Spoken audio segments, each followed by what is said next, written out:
और श्रोतागणों को ध्यानपूर्वक सुने, क्योंकि बड़े भाग मानस तन पावा, सुर दुर्लभ सब ग्रंथन गावा।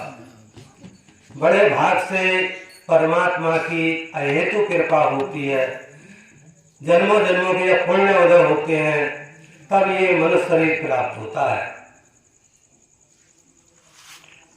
और इसी में बताया है गोस्वामी तुलसीदास ने, साधन धाम मोक्ष का द्वारा पाई ले परलोक समारा। क्योंकि मनुष्य शरीर पाकर के हम लोक और परलोक दोनों संभाल सकते हैं।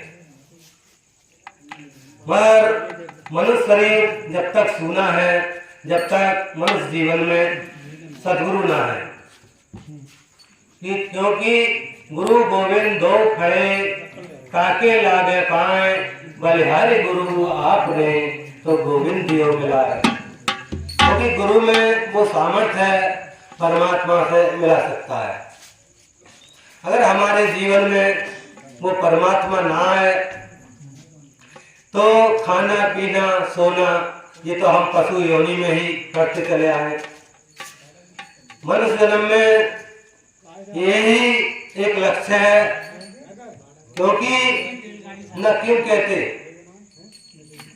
कि बड़े भाग मानस तन पावा, ना तो पशु तन पावा या हाथी तन पावा या घोड़ा तन पावा। यूं ही कहा है कि बड़े भाग मानस तन पावा, सुर दुर्लभ सब ग्रंथन गावा। सभी वेद और ग्रंथ गा रहे हैं, क्योंकि देवता भी इसे तरस रहे हैं। क्योंकि जो भक्ति में आनंद है वो धन में या जात पात में ना है, या पुत्र कितने उत्पन्न हो जाए। क्योंकि जो परमात्मा की भक्ति में परम सुख है, धन से सुख तो प्राप्त हो सकता है, मगर परम सुख बिना परमात्मा की भक्ति से प्राप्त न होगा। तो भक्ति बिना परमात्मा के नाम की मिलेगी ना, और नाम मिलेगा हमें सतगुरु के शरण में जाकर। न क्यों कहते गुरु गोविंद दो खड़े काके लागे पाए, बलिहारी गुरु आपने तो गोविंद दियो मिलाए। गुरु में वो सामर्थ्य है, हमारा उस परमात्मा से संबंध करा देता है। जैसे बिचौलिया एक कन्या का संबंध कराता है पति से, ऐसे भी वो हमारा पति है, वो तो सभी का पति है। तो क्यों कहते तुम हो एक अगोचर सबके प्राणपति। वो सब प्राणियों का पति है, 83,999 योनियां हैं, वो सबको जीवन दे रहा है। ऐसा कोई जीव ना है जो जीवन न दे रहा हो। जो ही कहा है उसे, तुम हो एक अगोचर सबके प्राणपति। और कह रहे हैं किसी भी मिलूं दया में तुमको मैं कुमती। परमात्मा से प्रार्थना करता है, जब जगदीश्वर की आरती गाते हैं तब, कि तुम हो एक अगोचर सबके प्राणपति, किस्मत मिलूं दया में तुमको मैं कुमती। तो क्योंकि परमात्मा अगोचर है और संसार गोचर है, तेरे आंखों से दिखने में थोड़ी आता है। अगोचर क्यों लिखते? जो गोचर प्रकृति नेत्र हैं जो गोचर को देख सकते हैं, जो कि भौतिक आंखें जो भौतिक शरीर की हैं। और परमात्मा को देखने के लिए वो अविनाशी आंख चाहिए हम। क्यों? अविनाशी परमात्मा है और हम उसके अंश जो है अविनाशी है। हमने तो अपने आप को शरीर मान लिया है, तो यूं ही शरीर को सुख को मानते हैं कि ये हमारा सुख है।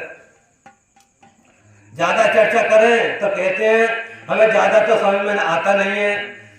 खाना कमाना और अपने बच्चों को पालना और लिखाना और शादी कर दे, तो यही सबसे बड़ा धर्म है।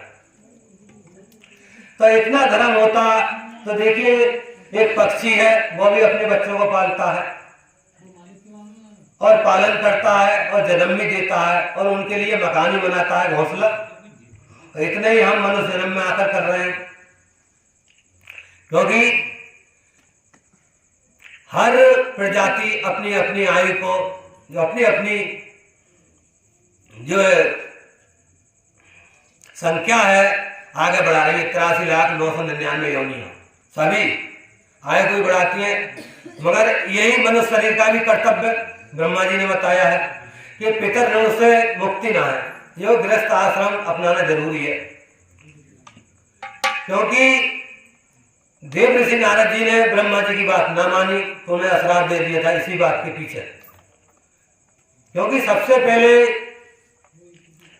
परमपिता परमात्मा ने ब्रह्मा जी को इस ज्ञान का उपदेश दिया था। तब 10,000 वर्षों से ब्रह्मा जी ने कठिन तपस्या करके इस अखंड समाधि को प्राप्त किया।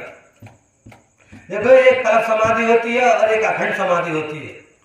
कल्प समाधि ऐसे ऐसे सपना देख लिया, अखंड समाधि प्राप्त हो जाए तो वो निरंतर जब तक शरीर रहता है जब तक टूटती ना है,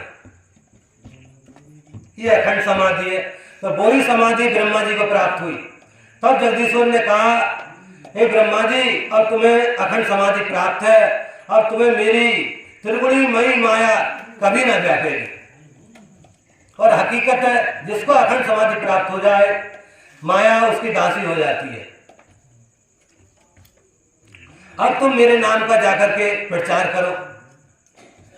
तो ब्रह्मा जी ने स्वयं अपने पुत्र देव ऋषि नारद जी को सबसे पहले इस ज्ञान का उपदेश दिया है। तो देव ऋषि नारद को उपदेश लेते ही वो तो हरे रामा हरे कृष्णा का कीर्तन गाते फिरते, उन्हें तो इतना गहरा हो गया कि घर बार भी त्याग दिया। हरे कृष्णा हरे राम राम राम हरे हरे इसका कीर्तन करते गलियों गलियों।